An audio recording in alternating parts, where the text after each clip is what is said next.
Eh bien le bonjour, ici Django, bienvenue dans cette nouvelle vidéo. On va parler du rachat d'Activision Blizzard King par Microsoft. Et c'est officiel, ça y est. Après le refus de la CMA, on a l'acceptation en fait du rachat par l'Union Européenne, à condition de changer 2-3 trucs.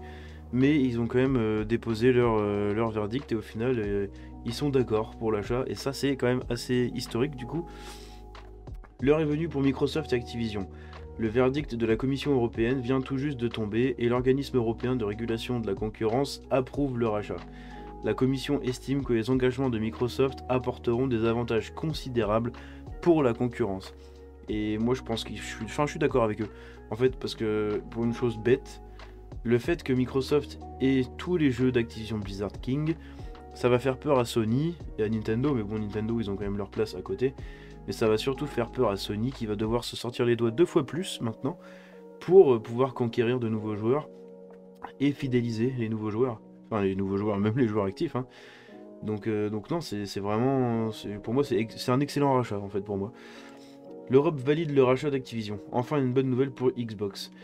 Même si plusieurs juridictions mondiales se prononcent sur le sujet, 3 grosses instances étaient surtout attendues par Microsoft pour lancer le rachat effectif d'Activision Blizzard King. Parce que oui, il y a eu merde, comment dire, l'approbation, Mhm. L'acceptation, on va dire, hein. L'acceptation du rachat par l'Arabie Saoudite, le Brésil, il y a même eu l'Ukraine là dernièrement. Mais voilà, il y a eu plusieurs pays dans le monde. Et là, il y avait les 3 grosses instances. C'était la CMA, donc la Commission and Market Authority en Angleterre, la Commission européenne du coup, et la FTC, la Federal Trade Commission aux États-Unis. Donc eux, ils ont annoncé qu'ils étaient contre, mais que c'était pas définitif, je crois, je sais plus. Et il y a eu la CMA qui avait dit non. Et donc voilà. Ah si, voilà, c'est ça, ils ont désapprouvé le rachat, je le vois en bas là. Vous le voyez pas vous, là. La FTC, donc ils ont bien désapprouvé le rachat le 8 décembre, donc c'était ça. Ils sont 3 juges, et en fait, ils avaient annoncé qu'ils étaient à 2 pour et 1 contre, et au final, au moment du vote, ils se sont retrouvés à 2 contre et 1 pour. Bon, après, la FTC, ça pose pas de problème pour Microsoft, hein, pour différentes raisons, hein, mais voilà, déjà c'est américain, donc ils vont pas. Et puis même s'ils partent en procès contre Microsoft, ils vont pas le gagner, hein, tout simplement. Donc voilà. Donc la FTC, organisme américain qui a désapprouvé le rachat le 8 décembre. La CMA, l'organisme britannique qui a désapprouvé le rachat le 26 avril 2023. Et la Commission européenne, l'organisme européen, qui a approuvé le rachat le 11 mai 2023. Il y a une coquille là, parce que le 11 mai... Ou non, c'est juste que le rapport a été publié, voilà. La Commission européenne estime donc qu'il n'y a pas de risque pour la concurrence à ce que Microsoft s'offre Activision Blizzard King. Dans son argumentaire, pardon, l'organisme explique que l'autorisation est subordonnée au respect intégral des engagements proposés par Microsoft. Ces engagements répondent pleinement aux problèmes de concurrence identifiés par la Commission et représentent une amélioration significative des jeux dans le cloud par rapport à la situation actuelle, précise le rapport. Parce que oui, eux, le problème en fait de toutes ces commissions, c'était le cloud. Microsoft aurait beaucoup trop de poids dans le cloud. Alors faut avouer que pour l'instant je pense que c'est eux qui détiennent une grosse partie du cloud par rapport à Sony, etc. Enfin Sony il y a du cloud, hein, mais bon c'est pas au niveau du xCloud, pardon. Après il y a Luna d'Amazon qui marche bien, mais bon voilà c'est Luna quoi. Et il y en a 2-3 autres, mais c'est des petites boîtes en fait. Et Microsoft a signé des partenariats avec toutes les petites boîtes. Ils ont balancé du contrat en veux-tu, en voilà, ils en ont mis partout pour justement gagner les faveurs des commissions. Et donc ça n'a pas suffi pour la CMA, mais pour la Commission européenne, faut croire que ça a suffi justement. Et où ils offraient justement les jeux Activision Blizzard King et même leur cloud à eux aussi à ces entreprises-là, justement pour éviter de se montrer en tant que profiteur. Enfin je sais pas comment on peut dire ça, mais comme quoi ils vont pas les garder en fait en exclusivité. J'arrive pas à trouver mes mots aujourd'hui là. La décision prise aujourd'hui fait suite à une requête approfondie sur le projet d'Activision Blizzard par Microsoft. Comme toujours, la commission a fondé sa décision sur des preuves tangibles et sur les nombreuses informations et réactions des concurrents et des clients, notamment des développeurs et des distributeurs de jeux, ainsi que des plateformes de diffusion de jeux dans le cloud dans l'Union Européenne.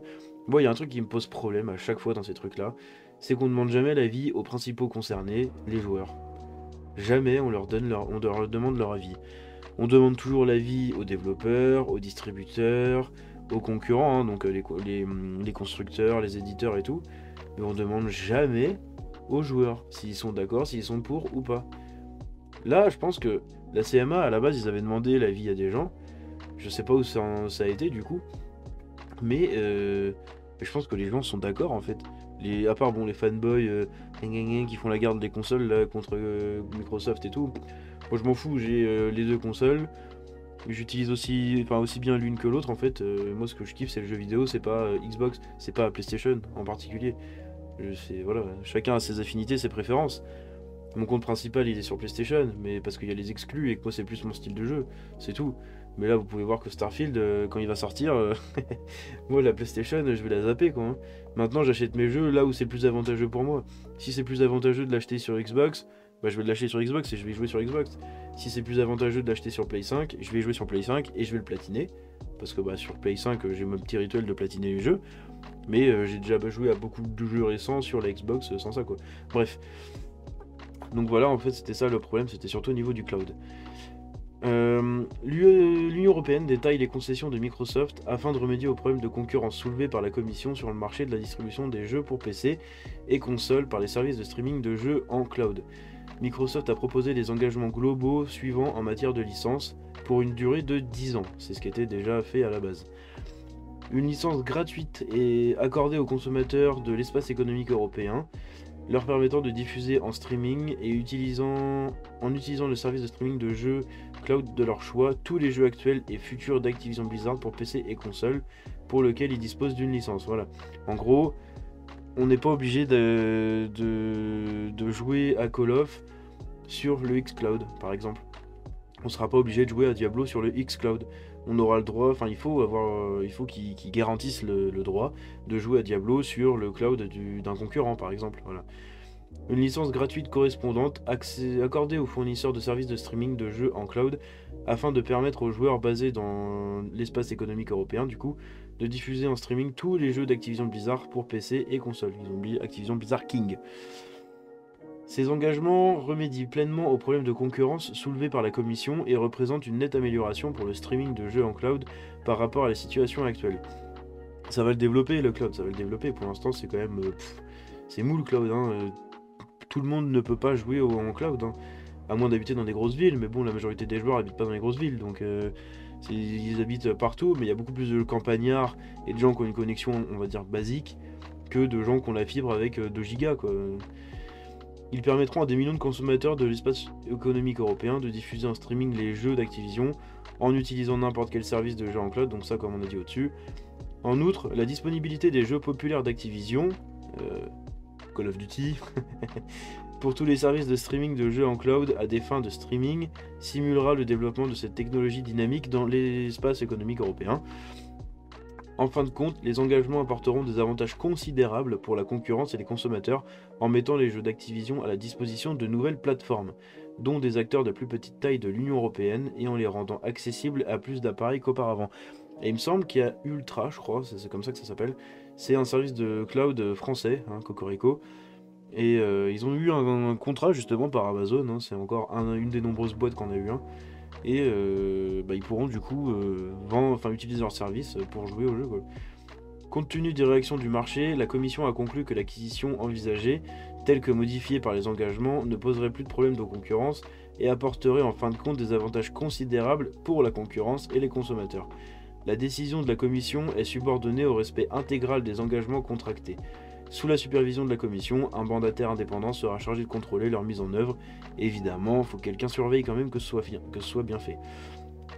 Brad Smith, coucou Brad Smith, le président de Microsoft, a réagi à la bonne nouvelle en affirmant que la société allait respecter ses engagements. La Commission européenne a exigé de Microsoft qu'elle accorde des licences automatiques pour les jeux populaires d'Activision Blizzard au service de jeux en cloud concurrents. Cette mesure s'appliquera à l'échelle mondiale et permettra à des millions de consommateurs dans le monde entier de jouer à ces jeux sur l'appareil de leur choix. Et là, le mot est bien choisi, l'appareil de leur choix. C'est pas PC et console, c'est l'appareil de leur choix. Parce qu'on sait très bien ce que vise Microsoft, c'est le marché mobile, hein, c'est genre c'est la nouvelle ruée vers l'or, hein, le mobile, les jeux mobiles. Et c'est ça qu'ils visent, en fait, en ayant acheté Activision Blizzard King, ils veulent King dedans. Et King, c'est quand même des spécialistes hein, du jeu mobile. Ça fait quoi, 15 ans là, qu'ils sont sur Candy Crush. C'est que ça cartonne toujours autant, de plus en plus, qu'il y a même de l'e-sport et tout dessus maintenant. C'est incroyable. Que reproche la FTC et la CMA à Microsoft? Ça, c'est intéressant aussi. La FTC a peur que Microsoft ne devienne trop puissant sur le marché des consoles.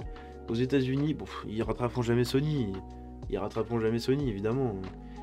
C'est peut-être dans quelques années, mais je pense pas. Je pense qu'ils sont encore derrière. Même Phil Spencer et Brad Smith aussi l'avaient déjà dit, ça. Aux États-Unis, Microsoft a déjà annoncé qu'il irait jusqu'au bout, quitte à se défendre devant un tribunal fédéral pour montrer qu'il n'y a pas de risque pour la concurrence avec ce rachat. Voilà, comme je vous ai dit, la FTC pourra rien faire. De toute façon, ils pourront jamais gagner un procès contre Microsoft. Et voilà. S'ils le font, le procès, c'est juste par acquis de conscience et pour bien faire leur taf, mais c'est tout quoi. Les objections de la FTC portent sur un risque que Microsoft ne devienne trop puissant avec ce rachat. C'est impossible. L'agence a indiqué que le fabricant de la Xbox obtiendrait le contrôle de franchises de jeux vidéo de premier plan, ce qui lui permettrait de nuire à la concurrence dans le secteur des consoles de jeux à haute performance. Autrement dit, Xbox, PlayStation et pas la Switch, et des services d'abonnement en refusant ou en dégradant l'accès de ses rivaux à son contenu populaire. Voilà, ils avaient peur que Microsoft mette tous les jeux en exclus, mais ils l'auraient jamais fait. Le marché est trop gros pour qu'ils mettent que les jeux en exclus. Et on sait très bien qu'en plus, il y a plus de joueurs PlayStation qui jouent à Call of que de joueurs Xbox. Hein. La CMA craint pour le marché du cloud gaming. Au Royaume-Uni, les arguments sont tout autres. Après investigation, la CMA avait expliqué que la concurrence dans l'univers des consoles n'était pas menacée. Elle admettait que rendre Call of Duty exclusif sur Xbox n'aurait pas de sens pour Microsoft, dans la mesure où cela priverait aussi la société de revenus importants en provenance des ventes, et royalties PlayStation. Voilà, c'est ça. Ils peuvent pas mettre Call of en exclu, c'est impossible. Enfin, businessment parlant, c'est impossible. Dans son argumentaire, la CMA a plutôt évoqué le cloud comme raison du blocage, en estimant que ce marché à fort potentiel serait fortement perturbé avec la consolidation d'un acteur aussi puissant que celui de Microsoft, Activision Blizzard King. Putain, ça va être ça le nom, bah oui. Oh, c'est chiant. Et leurs multiples franchises à succès. La CMA rappelait que Microsoft représentait déjà, selon les estimations, 60 à 70% du marché du cloud gaming. Évidemment, c'est ceux qui mettent le plus d'oseille dedans aussi pour le développer, hein. Et ceux qu'on en le plus pour le développer, et posséder d'autres atouts importants dans le domaine du jeu vidéo, tels que ses consoles Xbox, l'OS Windows et sa plateforme Azure. Alors pour Azure, ouais, pour les Xbox, ouais, pour Windows aussi, mais bon, je sais pas, leurs arguments là-dessus ils tiennent pas trop, je trouve. Que va-t-il se passer ensuite ? Avec cet accord de l'Europe pour poursuivre l'opération, Microsoft se dote aujourd'hui d'un atout assez considérable pour la suite de ses actions. Avec un blocage de la part des États-Unis qui mènera à rien, comme on a dit, et du Royaume-Uni, la société est clairement en difficulté. Mais tout n'est pas encore perdu pour Microsoft, et la nouvelle d'aujourd'hui, lui permettra d'avancer de nouveaux arguments en faveur du rachat. Microsoft compte aller jusqu'au tribunal pour se défendre aux USA et lance un appel de la décision du CMA au Royaume-Uni. Ils ont menacé aussi le lobbying quand même à cette échelle-là, c'est incroyable. Parce que là, on parle plus de jeux vidéo, hein, c'est qu'on s'entende bien. Hein. C'est que là, ça rentre, ça rentre quand même dans la géopolitique en fait. Hein. Et ils ont menacé l'Angleterre carrément de ne plus embaucher ou de ne plus développer leur business en fait sur place, etc., etc. Enfin, c'est voilà du lobbying quoi. C'est vous refusez notre achat, bah pas de problème, on viendra plus bosser chez vous quoi, et puis vous démerderez. Bon. Ils ont quand même été jusqu'à dire que faut pas oublier que tous les fonctionnaires du pays utilisent Windows. Faut quand même avoir une sacrée race pour aller jusque là quoi. Microsoft compte aller jusqu'au tribunal pour se défendre, là je l'ai déjà dit. Sur ce dernier point, nous avons d'ailleurs appris que Microsoft et Activision Blizzard avaient loué les services de Lord David Panic.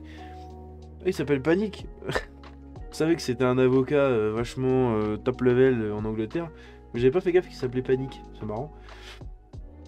Un avocat ayant notamment officié pour la reine Elisabeth II, bon ça c'est ce que tout le monde sort, le Premier ministre Boris Johnson, Dieu sait qu'il en avait besoin celui-là, l'ancien directeur général de la BBC Mark Thompson, lui aussi, ou encore le club de football de Manchester City, ça aussi, comme ça. Cet avocat spécialiste des gros dossiers est clairement un atout pour Microsoft. Ouais, et sur le mec il va bien manger je pense. Hein. Lorsqu'on regarde les arguments de la FTC et de la CMA, ainsi que les propositions faites par Microsoft pour élargir le marché avec ce rachat, et il paraît assez clair que l'entreprise américaine a des chances de remporter quelques batailles juridiques. Comme détaillé sur Xbox Oxygen précédemment, plusieurs experts se sont prononcés sur le sujet, et 2 d'entre eux estiment que l'appel de Microsoft envers la décision de la CMA a peu de chances d'aboutir. Moi je pense aussi qu'il y a peu de chances qu'elle aboutisse, hein. Soit la FTC, soit la CMA va changer d'avis, mais bon, je pense pas. Ou soit juste ils vont forcer le passage, hein, c'est tout, hein. Les avocats de Microsoft devront alors trouver une erreur de procédure dans le processus d'examen de la CMA ou prouver que la CMA a agi de manière irrationnelle. Et là, irrationnel, moi j'entends de manière poussée par Sony, parce qu'ils ont quand même sorti tout le long de leur discours avant le rapport, c'était tout le temps les mêmes mots que Sony quasiment, ou les phrases qui sonnaient pareil. Donc à mon avis, Sony, Jim Ryan, déjà on sait qu'il est allé plusieurs fois en Europe, il est allé plusieurs fois aussi à la CMA. Donc pour que lui se déplace carrément, c'est qu'il y a eu du lobbying de fou de fait là-bas. Microsoft pourra sans doute aller plus loin, mais tout cela coûte de l'argent et du temps, en plus de ralentir les opérations courantes de l'entreprise. Selon DFC Intelligence, non, selon DFC Intelligence, la question est de savoir jusqu'où Microsoft est prêt pour faire des compromis, est prêt à faire des compromis pour que l'accord soit approuvé. DFC pense désormais que la CMA pourrait exiger de Microsoft qu'elle offre plus que ce qu'elle est prête à donner. Il y a un risque croissant que Microsoft renonce au rachat. Ils pourront pas donner plus que ce qu'ils veulent. À un moment, faut arrêter, quoi. Ils vont pas les saigner jusqu'au sang pour approuver un rachat. Enfin, faut arrêter.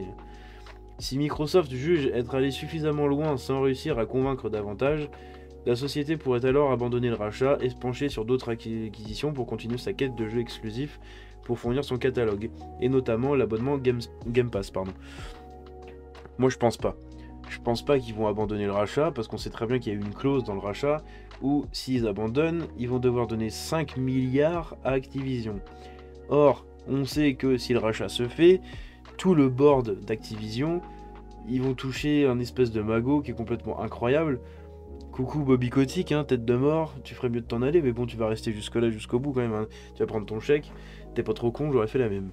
Mais ils vont pas pouvoir abandonner le rachat, c'est impossible. Il y a trop à perdre en fait, déjà en image de marque. S'ils annoncent un rachat et qu'ils sont même pas capables d'aller jusqu'au bout, vas-y, ça fait tâche quand même, hein. Surtout pour un GAFAM, quoi.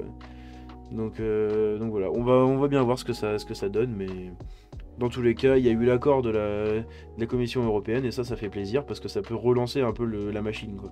Là, elle était vachement à l'arrêt quand même, avec le blocage de la FTC et de la CMA. Mais maintenant que la Commission européenne a validé le truc, ça va pouvoir avancer, comme j'ai dit. Voilà, c'est tout ce que j'avais aujourd'hui. C'est une longue vidéo, hein, elle fait 17 minutes là, presque 18 minutes. J'espère que ça vous a plu. Si c'est le cas, vous pouvez vous abonner ou liker.